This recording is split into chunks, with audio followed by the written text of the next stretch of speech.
హల్లెలూయా.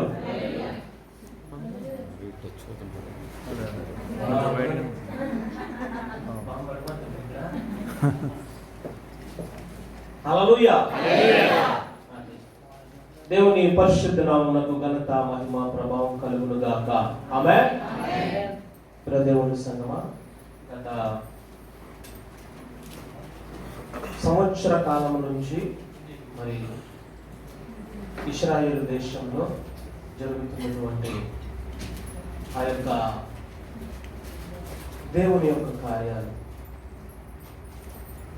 దేవుడు వారి పట్ల ఉండి వారిని నడిపిస్తున్నటువంటి స్థితిని మనం అందరం కూడా గుర్తెరిగి ఉండాలి. ఈ ప్రపంచంలో ఒకే ఒక స్థలము, ఆ స్థలము యెరూషలేము పట్టణం. ఆ యెరూషలేము పట్టణంలో ఆ ఇశ్రాయేలు దేశంలో ఉన్నటువంటి యూదుల్ని, ప్రత్యేకించి యూదుడు, యూదా అంటే స్తుతి, ఆ స్తుతించేటువంటి ఆరాధించేటువంటి దేవుని నామము ఉండకుండా చేయాలని ఈ ప్రపంచం అంతా కూడా ఎప్పటి నుంచో తలకిందలయ్యి పోరాడుతుంది. మీరు యూట్యూబ్లో వీడియోలు చూస్తుంటారు కదా, ఆ వీడియోలు చూస్తున్నప్పుడు అసలు ఎవరికి ఏ రీతిగా కనెక్షన్ లేకపోయినా కూడా వారు యుద్ధం చేస్తున్నారు. ఆ దేశానికి అసలు వీళ్ళకి వాళ్ళకి పడదు, సంబంధం లేదు, కానీ వాళ్ళు వచ్చి ఫైట్ చేస్తున్నారు.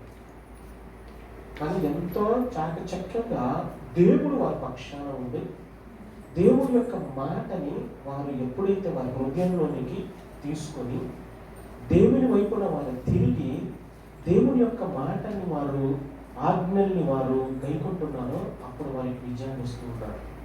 ఎందుకు ఈ శ్రమ వస్తుంది అంటే, దేవుని మాటల్ని పెడచెవిన పెట్టినప్పుడు, దేవుని ఆజ్ఞల్ని కాకుండా సొంత ఆలోచనలతో వారి యొక్క సొంత బుద్ధిని కలుగు చేసుకొని శారీరకమైనటువంటి అలవాట్లకు పాటుపడినప్పుడు ఇలాంటి కార్యాలు జరుగుతాయి. ఎప్పుడైతే తిరిగి ఆత్మీయంగా దేవుని వైపు చూస్తారో వారి పక్షాన ఉండే దేవుడు వారితో, వారి ద్వారా, వారి కొరకు దేవుడు యుద్ధం చేసి వారిని గెలిపించేవాడుగా ఉంటున్నాడు. హల్లెలూయా. ఎఫెక్ట్ తగ్గించేసి ఎఫెక్ట్. కనుక దేవుడు చేస్తున్నటువంటి కార్యాలని మీరు ఎప్పటికప్పుడు మీరు వేటి గురించి అయితే మీరు చూస్తున్నారో వాటి గురించి ఇశ్రాయేలు పక్షాన దేవుడు ఎలాగ పోరాడుతున్నాడో వాటిని మీరు గమనించాలి. మీరు ఎప్పుడైనా ఏ వీడియో చూసినా కానీ ఆది కాండం మొదలుకొని పాత నిబంధన కాలం వరకు ఆ యొక్క యెరూషలేము పట్టణాన్ని వారు స్వాధీనం చేసుకోవాలి. ఎప్పుడైతే యేసుక్రీస్తు వచ్చారో, యేసుక్రీస్తు తిరిగి ఆయన పునరుత్థానుడై ఆరోగ్యమైన తర్వాత అప్పటి నుంచి ఒక ప్రక్కన యేసుక్రీస్తు కొరకు పోరాడుచున్నటువంటి యూదులు, యేసుక్రీస్తు దేవుడు కాదని పోరాడుచున్నటువంటి యూదులు. నేను అర్థం చేసుకోండి, యేసుక్రీస్తు దేవుడని పోరాడుచు ఉన్నటువంటి యూదుల గురించి మాట్లాడుతున్నాను, మన గురించి కాదు, మన గురించి చెప్తా. యేసు దేవుడు కాదని పోరాడుతున్నటువంటి యూదుల గురించి. వీరికి ఎప్పుడు యుద్ధం జరుగుతూనే ఉంది. కొన్నిసార్లు వీరు జయించారు, కొన్నిసార్లు వీరు జయించారు. ఎందుకు ఈ మాటలు, ఎందుకు ఈ యుద్ధము అంటే, వీరికి కూడా సరైన అవగాహన లేక, ఇటు వీరికి సరైన అవగాహన లేక, వీరి యొక్క అవగాహన తక్కువ కాబట్టే వీరు హతసాక్షులుగా మారుతున్నారు, వీరు కూడా హతసాక్షులుగా మారుతున్నారు. మరి ఇద్దరు ఒకటే అంటే ఆత్మీయంగా ఇద్దరు ఒకటే. హల్లెలూయా. అందుకే గొప్ప దేశాలు ఏవైతే మేము సపోర్ట్ చేయట్లేదు అంటున్న దేశాలన్నీ ఈ లోకంలో ఉన్న ప్రతి దేశం కూడా ఆ చిన్న దేశం కోసం సపోర్ట్ చేస్తుంది. హల్లెలూయా. అంటే మన భారతదేశం కూడా న్యూట్రల్ అని చెబుతున్నప్పటికీ ఖచ్చితంగా ఖండితంగా వారికి సపోర్ట్ చేయాల్సిందే. హల్లెలూయా. ఎందుకంటే పైన కూర్చున్నటువంటి అధికారులకి యేసే దేవుడు అని నిరూపణ జరిగింది, వారు ఓపెన్ గా చెప్పట్లేదు. ఎవ్వరు కానీ ఈ కోవిడ్ దేశంలో కూడా చాలా మంది అరబ్బులు యేసుని నమ్ముతారు. అన్య మత గ్రంథాలు కూడా యేసుని నమ్ముతాయి. అయితే వారు ఎవరు బయటికి చెప్పరు.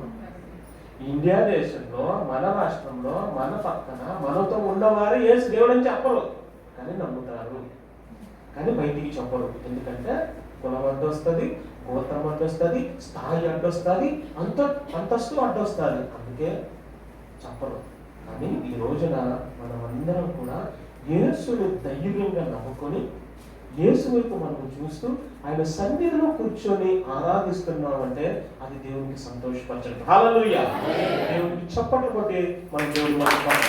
ఎందుకు అంటే ఈ లోకంలో యేసయ్య మన కొరకు రాబోతూ ఉన్నటువంటి ఆయన. హల్లెలూయా. అందుకే అమెరికా దేశానికి ఇది బాగా తెలుసు కాబట్టి అమెరికా దేశంలో ఇప్పుడు ఎవరైతే రాజరికమో పెద్దరికాలు చేస్తున్నారో వాళ్ళందరూ కూడా నిందులే. నిన్న ఏం చెప్పింది ఇరాన్? మేము ఏదో చేసేసాము, తప్పు అయిపోయింది, మేము ఇచ్చేసాము, అయ్యింది. ఎందుకు చేసాము నువ్వు అంటే ముసాద్ అనేటువంటి సంస్థ, ముసాద్ ఈ ప్రపంచంలో కల్లా ఏదైతే గూఢాచార సంస్థ ఉందో ఆ గూఢాచార సంస్థ గొప్ప గూఢాచార సంస్థ. సంఖ్యాకాండంలో మనకు తెలుసా? సంఖ్యాకాండంలో ఏం చేశారు? మొట్టమొదటిగా గూఢాచారుల్ని పంపించారు. తర్వాత యెహోషువ గ్రంథంలో కూడా యెహోషువ గూఢాచారులు పంపించారు. అప్పటి నుంచి మొదలైంది. అప్పటి నుంచి ఒక టాప్ లో బెస్ట్ గా ఉన్నటువంటిది ఈ ముస్లిం. అంటే వాళ్ళు బెస్ట్ అంటే వాళ్ళకి అది బెస్ట్, వాళ్ళల్లో వాళ్ళ ద్వారా ఉన్నటువంటి చేస్తున్నటువంటి ఆ దేవుడు ఆయన అద్వితీయుడు. హల్లెలూయా. ఆ కార్యాన్ని మనం తెలుసుకుంటున్నాం, ఆ కార్యాన్ని మనము చదువుతున్నాం. ఆయన ఆత్మీయతలో నడుస్తున్న ప్రతి ఒక్కరు కూడా మనం ప్రార్థన చేయాలి. అందుకే 119, 22 కీర్తనలో ఉంటుంది. 6వ వచనంలో ఏమని ఉంటుంది? యెరూషలేము యొక్క క్షేమము కొరకు ప్రార్థన చేయి. ఆ మాటను చదువుకున్నాం.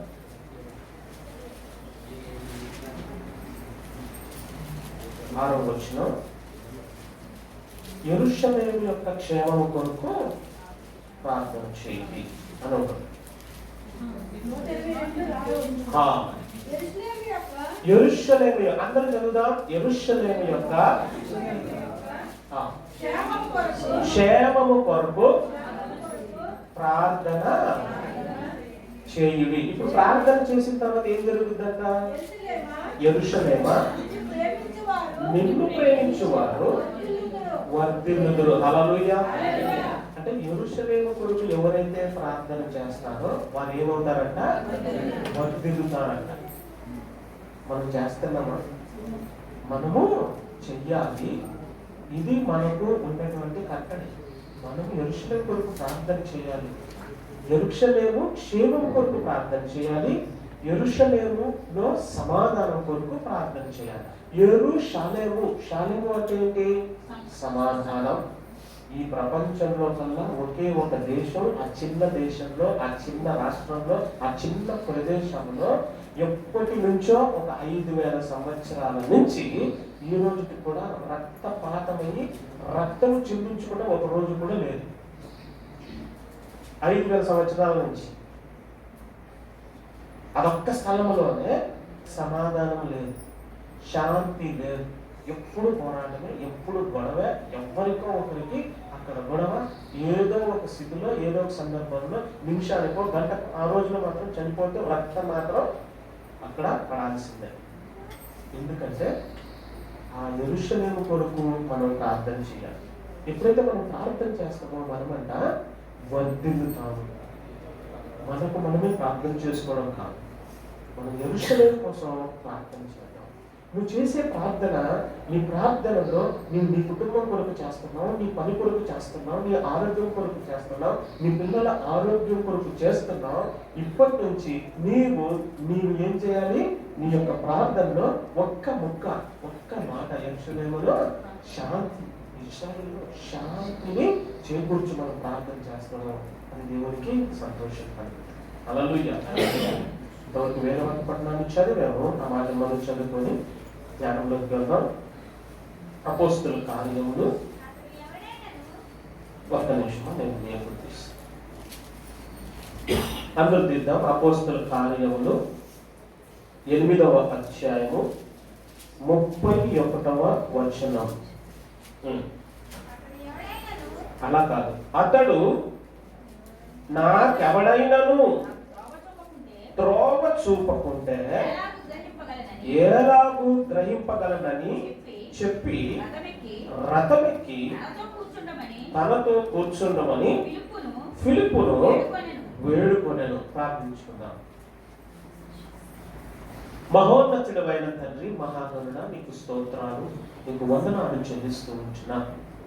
ఇంతవరకునైనా పాటల ద్వారా నేను మహింపరిచాం. పిఎస్సి స్టాండ్ మీరు ఆధీనపరుచుకొని ఉంటున్నా. మ్యూజిక్ టీం ద్వారా, కోయర్ టీం ద్వారా మేమందరం స్తుతిగానం చేశాం. నాయన ఆత్మ పరిశీలన చేసుకొని సమాధాన పడి ప్రభువా, నీ సాక్ష్యముల ద్వారా బిడ్డలకు ఇచ్చినటువంటి నాయన ఆయుష్ను బట్టి అయ్యా, మరి ఒక సంవత్సరాన్ని నీ బిడ్డకు అనుగ్రహించినటువంటి నాయన దీవెనని బట్టి నీకు స్తోత్రాలు. వారి కుటుంబాన్ని దీవించి అయ్యా, బిడ్డకు నాయన ఆపరేషన్ సక్సెస్ చేసినందుకు నీకు వందనాలు చెల్లిస్తూ అయ్యా, చక్కటి రీతిలో ప్రభువా నాయన నీ యొక్క మాటలను ప్రభువా పాటగా మార్చి అయ్యా, నీ బిడ్డలు చేసినటువంటి స్థితి జ్ఞానమును బట్టి, ప్రత్యేక పాటలను బట్టి వారిని మీరు జ్ఞాపకము చేసుకోమని ప్రార్థిస్తూ ఉంటున్నాం. ఈ సమయంలో తండ్రి మేమునైనా నీ వాక్యములకు, నీ మాటలకు మేమునైనా మాకు గ్రహించగలిగేటువంటి నైనా ఆత్మీయ నేత్రమును తండ్రి వినగలిగే చెవిని మాకు మీరు అనుగ్రహించమని, చీకటి శక్తులు, అంధకార శక్తులు, పొంచి ఉన్న అపవాది శక్తులన్నింటినీ యేసు నామములో బంధిస్తూ, గద్దిస్తూ, లయపరుస్తూ ఉంటున్నాం. నీ మాటలు మాకు బోధించండి. నేను ఒట్టివాడన తండ్రి నాయన, కేవలం మీ నోటి పూరగా మాత్రమే మీరే మాతో మాట్లాడమని ప్రార్థిస్తూ ఉంటున్నాం. మమ్మల్ని అందరినీ మీరు నీ వాక్యముతో, నీ మాటలతో బలపరిచి మమ్మల్ని దీవించమని, నీ ఆత్మీయతలో నడిపించమని యేసు నామమున అడుగుచున్నాము తండ్రి. ఆమేన్. హల్లెలూయా. ఈ మాటలు మనం వింటూనే ఉన్నాం. ఇవన్నీ ఈ మాటలు ఏంటంటే యాక్ట్స్ అపోస్తల కార్యములు చాప్టర్ 8 31 verses. ఓకే. నపుంసకుడైనటువంటి ఇథియోపియుడు, యాక్చువల్గా ఇప్పుడున్నటువంటి ఇథియోపియా కాదు, ఇది ఐగుప్తు దేశంలో, అది ఒక దక్షిణాన ఉండేటువంటి దేశం. అప్పట్లో ఆ దక్షిణాన ఉండేటువంటి దేశంలో నుంచి ఆ గాజా ప్రాంతానికి ఆయన వెళ్తూ ఉన్నాడు. అయితే అక్కడికి వెళ్ళినటువంటి ఆయన ఒక గ్రంథాన్ని చదువుతున్నాడు. అది ఏ గ్రంథం? యెషయా గ్రంథం. యెషయా గ్రంథం చదువుతున్నాడు. అవునా?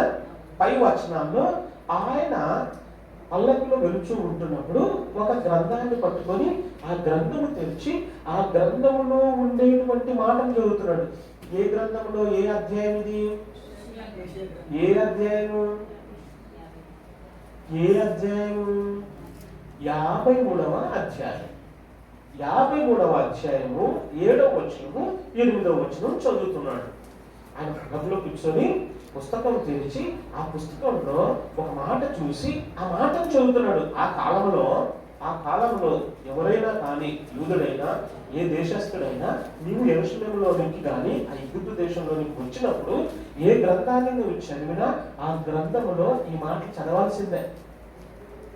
ఈ మాటలు నువ్వు చదవాల్సిందే. కొన్ని సంవత్సరాల వరకు ఈ గ్రంథంలో ఈ మాటలన్నీ బ్యాన్ చేశారు. మొన్నటి వరకు కూడా బ్యాన్ చేశారు ఈ మాటలని. ఎందుకంటే చదవండి ఆ మాట. 53, 7, 8. అతడు దౌర్జన్యము నొందెను, బాధింపబడినను, నోరు తెరవలేదు, వదకు తేబడు, గొర్రె పిల్లయు బొచ్చు కత్తిరించు వాని ఎదుట గొర్రెయు మౌనముగా ఉండునట్లు అతడు నోరు తెరవలేదు. అన్యాయపు తీర్పు నొందిన వాడై అతడు కొనిపోబడెను. ఈ మాటలే ఇప్పుడు అపోస్తలుల కార్యాల్లో 32వ వచనంలో ఉన్నాయి. అపోస్తలుల కార్యాలు 8వ అధ్యాయం, సేమ్ यशायाह 53 चैप्टर जो भी था उसमें वो जो है प्रोफेसी जीसस के लिए प्रोफेसी है।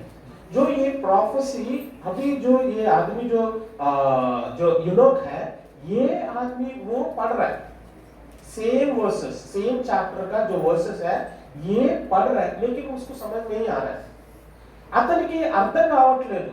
అందుకే ఆయన ప్రార్థన చేస్తున్నాడు, నాకు అర్థం కావట్లేదు, నాకు ఈ మాటలు అర్థం కావట్లేదు అని ప్రార్థన చేస్తున్నప్పుడు ఇప్పుడు ఒక వ్యక్తిని ఎన్నుకొని ఆ వ్యక్తి ద్వారా ఈ మాటలు పలికిస్తున్నారు. సేమ్ మాటలు ఏవి? 32 వర్సెస్, చాప్టర్ 8 32 వర్సెస్.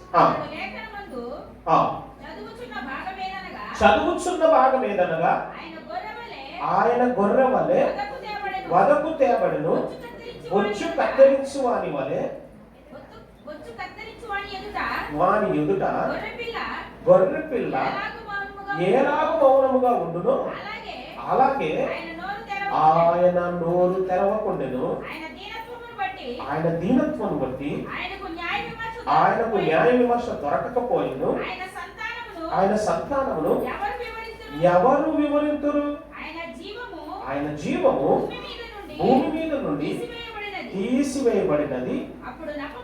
అప్పుడు నపుంసకుడు ప్రవక్త ఎవరి గురించి లాగా చెప్పుచున్నాడు? తన్ను గూర్చియా వేరొకరి గూర్చియా? దయచేసి నాకు తెలుపుమని ఎవరిని అడుగుతున్నాడు? ఫిలిప్పుని అడుగుతున్నాడు అనమాట. ఎవరు అడుగుతున్నాడు? ఫిలిప్పు అనేటువంటి వ్యక్తి.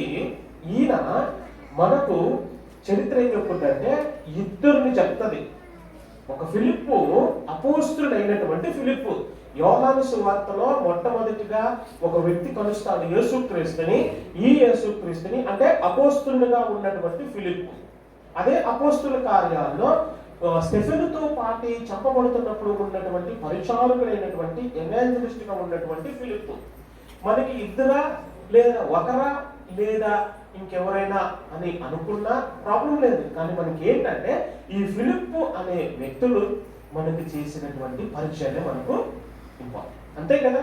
వాళ్ళు ఏం చేశారు, వాళ్ళు ఏం మాట్లాడారు, వాళ్ళు ఏ రకంగా దేవుని యొక్క సన్నిధిలో నడిపించబడ్డారు, వారి ద్వారా ఇతరులు నడిపించబడ్డారు. అది కీలకమైన అంశం. ఇక్కడ ఫిలిప్పు ఆ వ్యక్తికి చెప్తున్నాడు, నపుంసకుడు అడుగుతున్నాడు, నాకు ఎలాగ తెలుస్తుంది ఈ మాటలు?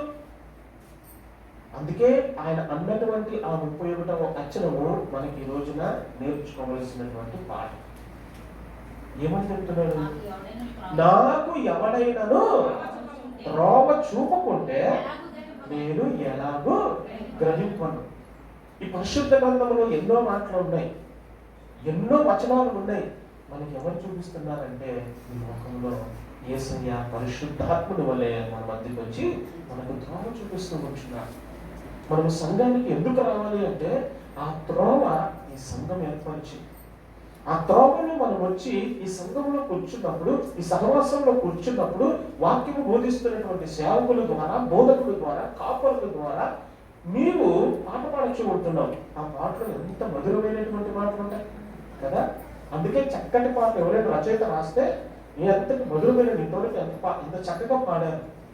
మనుషులు చేసిన దేవుళ్ళు ఎందరో కదా, కానీ నీలాగా ఎవరు లేరు. నీలాగా ప్రాణం పెట్టి తిరిగి మళ్ళీ పునరుత్థానమైనటువంటి వారు ఇంకొకరు లేరు అవునా.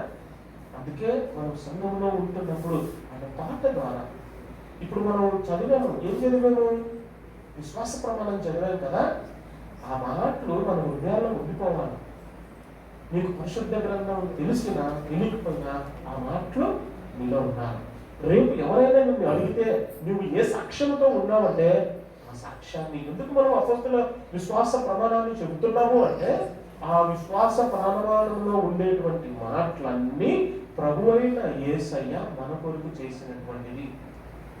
నీకు ఆది కాండం నుంచి ప్రకటన వరకు తెలియాల్సిన అక్కర్లా, కానీ యేసు నీ కొరకు ఏం చేశాడు, యేసు నీ కొరకు ఎలాగ బలయ్యాడు, యేసు నీ కొరకు పునరుత్థానం ఎలాగయ్యాడు, యేసు మన కొరకు ఆరోహణమయ్యాడు, యేసు తిరిగి మన కొరకు రెండవ రాకల్లో మనల్ని సంఘముగా ఎత్తబడే రీతిగా వస్తున్నాడనే మాటలు నీలోను నాలోను ఉండాలి. హల్లెలూయా.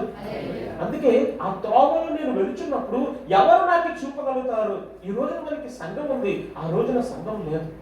ఆ త్రోవలో వెళ్తున్నప్పుడు అందుకే యేసయ్య అంటున్నాడు, నేనే మార్గము, నేనే సత్యము, నేనే జీవము. ఆ మార్గంలో వెళ్ళుటప్పుడు, ఈయన మార్గంలో వెలుచూ ఉంటున్నప్పుడు ఫిలిప్ అనేటువంటి వ్యక్తిని ఎన్నుకున్నాడు. ఆ ఫిలిప్ అనేటువంటి వ్యక్తి చాలా ప్రాధాన్యత కలిగినటువంటి వ్యక్తి. ఈ వ్యక్తి చాలా పేతురు కంటే ఆశ్చర్యకరమైన రీతిలో, పేతురు కంటే ఎక్కువగా దుడుకుగా ప్రవర్తించే వ్యక్తి. ఎప్పుడు కూడా తొందరపడి దేవుడితో మాట్లాడేటువంటి వ్యక్తి. మనం అందరం పేతురుని కోట్ చేస్తాం కానీ ఈ వ్యక్తి కూడా ఎక్కువగా దురుసుగా ఉండేటువంటి వ్యక్తి. అయితే ఎవరిని కొట్టేటువంటి వాడు కాదు, కానీ పేతురుకి ఆయన ఉన్నటువంటి ఆ యొక్క బెత్సైదా ఊరి యొక్క గ్రామస్తుడు, వాళ్ళ ఊరి వ్యక్తే. అయితే పేతురు ఏంటంటే జలోతీయుడు నాయకుడుగా ఉన్నాడు, అందుకే ఆయన లీడర్గా ఎక్కువగా ప్రసిద్ధి చెందాడు. కానీ ఫిలిప్ గురించి కూడా మనం నేర్చుకోవాల్సినటువంటి వారు అయినాం.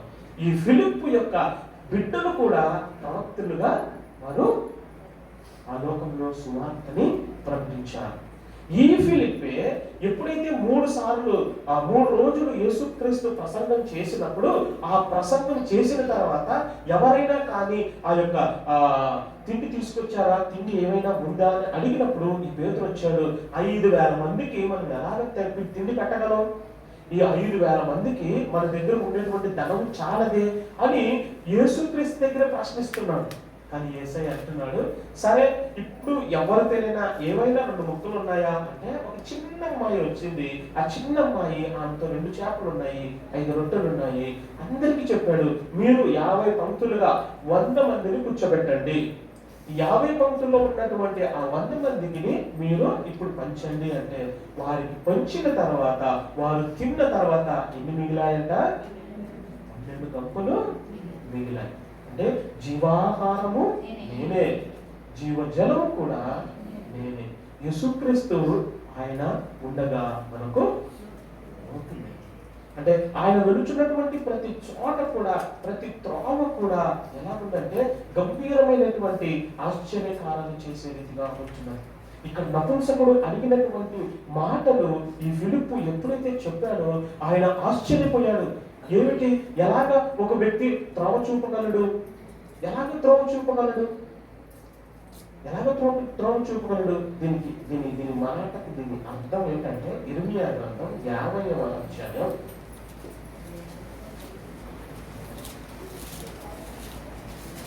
50వ అధ్యాయం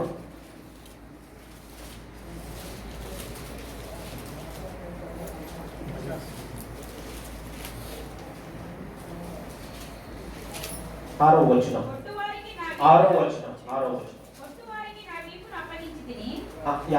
ఇర్మియా 50:6.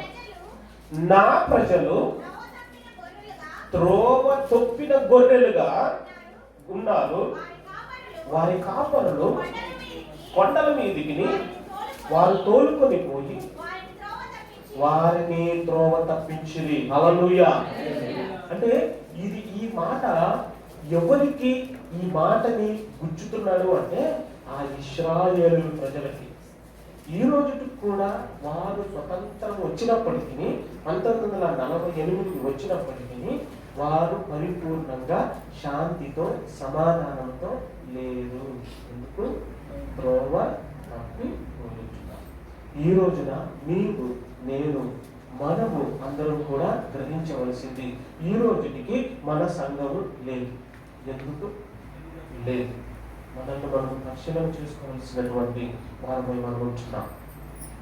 ఎందుకో తెలుసా? ఎందుకంటే ఇశ్రాయేలు ప్రజలు వారి యొక్క త్రోవను తప్పినప్పుడు, వారి త్రోవల్ని మార్గాన్ని సరళము చేసేందుకు దేవుడు వారి పక్షాన ఉండి వారితో ఉండి వారిని నడిపించినటువంటి వారు. ఎందుకు అలా చేస్తున్నారంటే ఆయన కృప.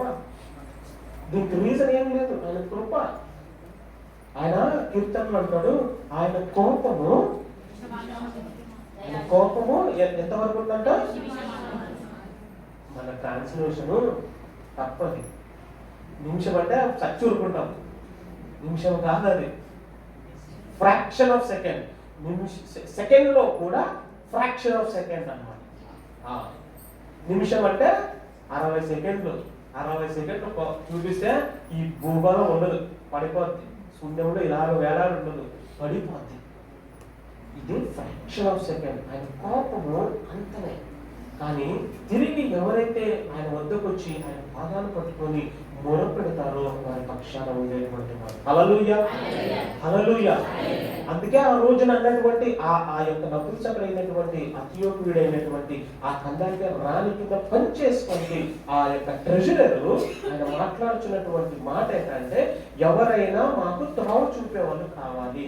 ఇప్పుడు దేవుడు అన్నాడు, మీకు త్రోవ చూపేందుకు యేసుగా నేను ఈ లోకానికి వచ్చాను, మీకు త్రోవ చూపించాను, అయినా మీరు నన్ను మర్చిపోతారు.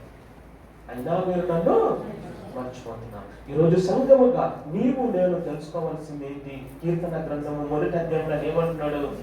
దుష్టుల ఆలోచన చొప్పున నడువక పాపుల మార్గమున ఏమంట? పాపుల మార్గమున నిలువక, అభాసకుల చోట కూర్చుండక ఏం చేయాలంట? మనం మాట్లాడేటువంటి మాటలు చేత కదా దేవుని మనం ఆయాసపడుతున్నాం. కానీ మనం వాక్యాన్ని చదువుతున్నాము. నాకు చదువు రావట్లేదు అంటున్నాను, కానీ వాయిస్ మెసేజ్లో ఉంటుందేగా మనం వింటున్నామా? నీవు నేను ఈ కాలము ఎంతో తక్కువ సమయంలో మనం ఉంటున్నాం. చాలా తక్కువ సమయంలో మనం ఉంటున్నాం. దేవుని సంగమా, ఆ ఫిలిప్పు వెళ్ళి ఆ బిడ్డను ఏ రీతిగా అయితే రక్షించాడో, బాప్తిసమిచ్చి ఆ సన్నిధిలోనికి నడిపించాడో, ఆ దేశం అంతా కూడా ఈ రోజు క్రైస్తవ దేశంగా మారింది. హల్లెలూయా. ఒక్క వ్యక్తితో నుంచి ఆ ఒక్క వ్యక్తి ఆ రోజున బాప్తిసం పొంది ఆ ప్రదేశం అంతా కూడా ఈ రోజున క్రైస్తవ సంఘంగా మారింది. ఆయన తెరిచినప్పుడు, ఆయన చదివినప్పుడు, ఆయనతో పరిశుద్ధాత్ముడు మాట్లాడేందుకు ఫిలిప్పు అనే వ్యక్తి ద్వారా ఆ యొక్క స్థితికి తీసుకొని వచ్చి దాని అర్థము చెప్పి, యేసు క్రీస్తు మన కొరకు ఆయన గొర్రె వలె వదుపు చేయబడినటువంటి స్థితిలో మౌనంగా ఉండి బలి అర్పణ చేసినటువంటి వ్యక్తి రక్తాన్ని చిందించి మన కొరకు విమోచించాలని ఎప్పుడైతే వాక్యము ఆ ఫిలిప్పు నపుంసకుడి దగ్గరికి వెళ్ళి చెప్పిందో, ఆయన ఆ రోజు మారిపోయాడు. ఆ తర్వాత వాళ్ళకి సంబంధం లేదు. ఇంకా ఆ రోజు నుంచి వారు విడిపోయారు. తన మార్గంలో వెళ్ళిపోయాడు, తన మార్గంలో వెళ్ళిపోయాడు. అంతేకాని ఆ రోజు నుంచి ఎప్పుడైతే ఆ వాక్యాన్ని పట్టుకున్నాడో, ఆ వాక్యం చేత ఆ దేశం అంతా కూడా దేవుడి సన్నిధిలో ఉంటున్నాడు. ఈ రోజున నీ కుటుంబం, ఈ రోజున నీ ఫ్రెండ్స్, ఈ రోజున డ్యూటీ చేసే దగ్గర మీ యొక్క స్థితిలో మనం ఎంతమందిని యేసుక్రీస్తులో నడిపించాం? కనీసం మనం వాక్యం చెప్తున్నాము. మనం కూడా ఎవరో చెబితే, ఎవరో మాట్లాడితే, ఎవరో పిలిస్తే ఇక్కడికి వచ్చామా లేదా గ్రహించాలి. మనం కూడా ఎవరో మనకి అందిస్తే, ఎవరో మనతో మాట్లాడితే మనం ఇక్కడికి వచ్చాం. మరి వారు అందించకపోయి ఉంటే మన పరిస్థితి ఏంటి? మనం కూడా త్రోవ తప్పి తిరిగేవాళ్ళంగా. కానీ అలాంటి త్రోవ తప్పి తిరుగుతున్నటువంటి వ్యక్తుల వరకే ఈ రోజున మనం అందరం కూడా నిలబడి ఉంటున్నాం. మీరు సాదాసీదమైనటువంటి మనుషులు కాదు. ఒక్క ఆత్మ రక్షించబడితే పరలోకంలో మన అంతకంటే ఇంకేం కావాలి? మనకేం కావాలి? దేవుడు మన పట్ల సంతోషం ఎప్పుడు వ్యక్తం చేస్తాడు? ఆనందం ఎప్పుడు కలుగుద్దంట?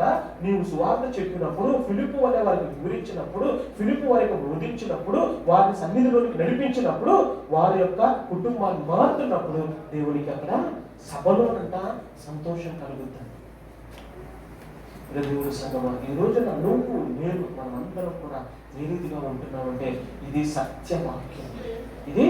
ఈ సత్యవాక్యం ఏంటంటే ఎక్కడ ఏ స్థితి జీరో అనేటువంటి స్థలము నుంచి ఇది ఈ రోజున మహిమకరంగా మార్చబడింది. ఎందుకు ఈ రోజు జీరో స్థలం అంటున్నామంటే ఆ స్థలం వారిది కాదు, కానీ వారికి ఆ స్థలాన్ని ఇచ్చారు. వారిలోనే ఒక వ్యక్తిని, అబ్రహాము అనేటువంటి వ్యక్తిని, అబ్రహాముగా ఉన్నటువంటి వ్యక్తిని ఒక దేశంలో ఉంటుండగా ఆయనతో అన్నటువంటి మాటలు ఏ మాటలు తెలుసా? ఏ మాటలు అన్నాడు? 12వ అధ్యాయం మొదటి వచ్చినాం. నీవు నీ దేశం నుండి ఆదికాండం 12వ అధ్యాయం మొదటి వచ్చినాం. Genesis 12 first verses. He was saying to Abraham, right? Promise ఇస్తున్నాడు. ఇప్పుడు అబ్రాహాముతో దేవుడు మాట్లాడిన మాటలు గమనించండి. ఏమంటున్నాడు? యెహోవా ఇప్పుడు అబ్రాహాముతో చెప్తున్నాడు. యెహోవా ఇప్పుడు అబ్రాహాముతో నీవు లేచి, అబ్రాహాము ఒకటి ఎక్కడి నుంచి? నీ దేశం నుండి, నీ బంధువుల యొద్ద నుండి, నీ తండ్రి ఇంటి నుండి బయలుదేరి నేను నీకు చూపించు మార్గమున నువ్వు వెళ్ళు. కదా, అంతేనా? ఆ త్రోవని, ఆ మార్గాన్ని దేవుడు అబ్రహాముకు చూపుతూ నడిపిస్తున్నాడు. ఇప్పుడు అబ్రహాం ఏం చేశాడు? ఏమి చేయాలా? ఆయన చెప్పిన పాయింట్ ఏంటి? నువ్వు నీ దేశాన్ని వదలాలా కదా, నీ బంధువుల్ని కదా, నీ బంధువులను వదలాలా, అంతేనమ్మా? నీ తండ్రి ఇంటి నుంచి వదలాలా. అబ్రహాం ఏం చేస్తున్నాడు? మొత్తం పేట తపేలాలు, మొత్తం పశు సంపద, ఆస్తి పాస్తి, అన్న తమ్ములు మొత్తం అందరినీ వెంట పెట్టుకొని తన పుట్టినటువంటి ఊరు దగ్గరికి, హారాన్ దగ్గరికి వస్తున్నాడు. ఇరాక్ లో ఊరు అనే దేశంలో, ఆ ప్రాంతంలో విగ్రహాలు తయారు చేసుకుంటూ వారిని అక్కడ బాగా బలంగా ఆస్తితోటి వారందరూ కూడా బాగా ధనికులుగా బ్రతుకుతున్నటువంటి కాలంలో దేవుడు అబ్రహాముతో మాట్లాడాడు.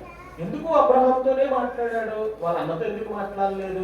వాళ్ళ తమ్ముడితో ఎందుకు మాట్లాడలేదంటే, మీరు కూడా జూమ్ లో వచ్చి జూమ్ లో జాయిన్ అయితే తెలుస్తుంది. నాకు ఇచ్చిన 40 నిమిషాలు తెలియదు చెప్పనా, ఓకేనా? ఇప్పుడు అబ్రహాంతో మాట్లాడినటువంటి ఆయన, అబ్రహాం గ్రహించలేదు. అబ్రహాము తప్పని చెప్పట్లా, ఎందుకంటే బైబిల్లో తప్పని లేదు. కానీ ఆయన నీ ఇంటి నుంచి, నీ దేశం నుంచి, నీ బంధువుల నుంచి నువ్వు వెళ్ళు అంటే ఆస్తి పాస్తి మొత్తం అందరినీ తీసుకెళ్ళాడు. కానీ దేవుని యొక్క ఆలోచన విధానం ఏంటంటే, నీవు ఆయన మార్గంలో ఒంటరివాడు కావాలా? అబ్రహాము ఒంటరివాడు కావాలి. అందుకే ఎప్పుడైతే ఆదికాండం 13వ అధ్యాయము ఆయన ప్రార్థన చేస్తున్నాడు. చూడండి అన్నమాట, ఆదికాండము 13వ అధ్యాయము ప్రార్థన చేశాడు. నేను ముగిస్తున్నాను. మనకు మాటలు తెలియాలి అంటే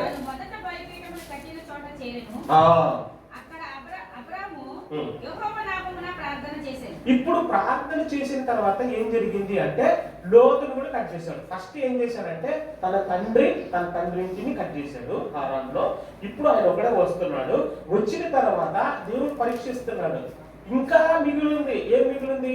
ఆస్తి, పశువులు, సేవకులు, తమ్ముడు. ఈ తమ్ముడిని కూడా ఇప్పుడు బంధువులు కూడా వేరు చేయాలి. బంధువుడు చూసినటువంటి మార్గం ఏది? బంధువుడు సొదొమ గొమొర్రా పట్టణం అనేటువంటి ఆ తూర్పు వైపున ఉండేటువంటి ఆ యొక్క స్థితిని వెళ్తున్నాడు. తూర్పు అనేటువంటిది మాట ఏంటంటే అది సాతానుకు సంబంధించింది. దక్షిణం అనేది దేవునికి సంబంధించింది. ఉత్తరం అనేది దక్షిణం కాదు, ఉత్తరం అనేది దేవునికి సంబంధించింది. తూర్పు అనేది సాతానుకు సంబంధించింది. ఉత్తరం దిక్కు అనేది దేవునికి సంబంధించింది. కానీ ఎప్పుడైతే ఈ యొక్క వ్యక్తి లోతు ఆ సొదొమ గొమొర్రా పట్టణాలకు వెళ్ళాడో, అక్కడ శాపము మారినప్పటికీ లోతుని బతికించాడు. అది వేరే విషయం. కానీ ఇక్కడ పాయింట్ ఏంటంటే, అబ్రహాము ఒంటరివాడిగా కావాలి. అందుకే అబ్రహాముని ఒంటరివాడిగా చేసే వరకు ఇస్సాకుని తనకి ఇవ్వలేదు. అర్థమైందా? ఇస్సాకుని ఇవ్వాలి అంటే అబ్రహాము ఒంటరివాడిగా కావాలి. నువ్వు నేను ఈ రోజున మన యొక్క పరిశుద్ధతలో, మన యొక్క ఆత్మీయత స్థితిలో మనం ఒంటరిగా ఉండాలి. నీవు చెప్పే సువార్త ఇతరులకు మాదిరికరంగా ఉండాలి. నీ వ్యక్తిగత జీవితం, నీ ఒంటరితనము దేవుని యొక్క ఆత్మీయతలో కలిగి ఉండాలి. హల్లెలూయా. కాబట్టి అబ్రహాముని ఒంటరిగా చేసి, ఒంటరిగా కూడా ఇప్పుడు ఆస్తి ఉంది. ఆ ఆస్తి ఎలా చేశాడు? కరువుతో పంపించేశాడు. కరువు వచ్చేసింది. ఇప్పుడు ఆయన దగ్గర ఏమీ లేదు. తన సంపాదించుకున్నటువంటి కొంత ధనం ఉంది. అప్పుడు ఇస్సాకును అనుగ్రహించాడు. ఆ ఇస్సాకు ద్వారా దేవునికి నిజమైనటువంటి పరీక్ష ఆదికాండము 22వ అధ్యాయంలో ఆయన పొట్టేలునిచ్చి వారిని రక్షించాడు. హల్లెలూయా. దేవుడు ఆదాము హవ్వని ఏమిచ్చి రక్షించాడు? చర్మపు చొక్కాలనిచ్చి రక్షించాడు. ఆదాముకి పొట్టేలునిచ్చి రక్షించాడు. అబ్రహాముని పొట్టేలునిచ్చి రక్షించాడు కదా. మోషేకు గుడారాన్నిచ్చి రక్షించాడు. హల్లెలూయా. ఆదాముకి చెప్పండి, ఆదాముకి చొక్కాయినిచ్చి రక్షించాడు. అబ్రహాముకి పొట్టెలనిచ్చి రక్షించాడు. మోషేకి గుడారమిచ్చి రక్షించాడు. ఇప్పుడు మనకు కావాల్సింది ఏంటి? రోటీ, కపడా, మత కదా. ఈ రక్షించాడా లేదా? ఈ మూడిచ్చి రక్షించాడా లేదా? మనకు కావాల్సింది బట్ట, మనం కప్పుకునేటువంటి బట్ట కదా, అంతేనా? కావలసింది స్థలం కూడా, కావలసింది ఆహారం. సో అబ్రహాము ద్వారా ఏర్పరచబడినటువంటి ఈ స్థితికి మనమందరం కూడా దేవుని యొక్క ప్రణాళికని, ఆయన యొక్క స్థితిని, ఆయన ఆలోచన విధానాన్ని మనం గుర్తెరుగుతున్నప్పుడు దేవుడు ప్రతి చోట కూడా మనల్ని ఆదరిస్తూనే ఉన్నాడు. దేవుని సంగమా, ఈ రోజున నీవు నేను కూడా ఏ స్థితిలో మనం ఉండాలి అంటే, మళ్ళీ పాపుల మార్గమున కాకుండా యేసు చెప్పినటువంటి యేసు నేనే మార్గము సత్యము జీవమై ఉంటున్నాడు కనుక ఆయన చోటు ఎక్కడికి వెళ్ళిందంట? పరలోకానికి వెళ్ళింది. ఇప్పుడు ఆ పరలోక రాజ్యమే మన కొరకు రానయ్యుంటుంది. ఆ పరలోక రాజ్యములో మనం అందరం కూడా ఉండాలంటే ఆయన మార్గములో మనము వెళ్ళవలసిన వారమై ఉంటున్నాం. ఎందుకు అబ్రహాము యొక్క విశ్వాసము గొప్పది అంటే, ఆయనకి తెలియకపోయినా యేసుక్రీస్తు యొక్క మార్గములో ఆయన వెళ్ళాడు. మనం కూడా ఎవరైతే ఆయన కనిపించకుండా మన ద్వారా మనలో పరిశుద్ధాత్మలు ఉంటుండగా మనము ఏ రీతిగా బలపడాలో ఆ విశ్వాసాన్ని మనం అందరం కూడా కనుగొనాలి. హల్లెలూయా, హల్లెలూయా. తల ఉంచుకుందాం, మనము ఆత్మీయంగా బలపరచు. ప్రభు యొక్క సన్నిధిలో ప్రభు యొక్క రొట్టెలు తిరుగుటకును ఆయన ద్రాక్షారసము త్రాగుటకును బలపడదాం.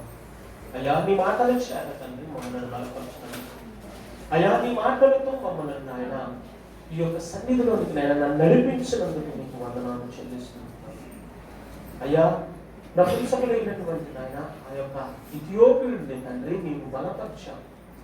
అయితే ఆ బిడ్డకు బాప్తిసం ఇచ్చి నీ యొక్క సన్నిధిలో తండ్రి ఒక నీ బిడ్డగా మార్చుకొని ఫిలిప్పు ద్వారా తండ్రి ప్రకటించబడినటువంటి ఈ మాట, ఫిలిప్పు ద్వారా నడిపించబడినటువంటి ఈ మాట, మీరు విలువల మాకు నా తండ్రి.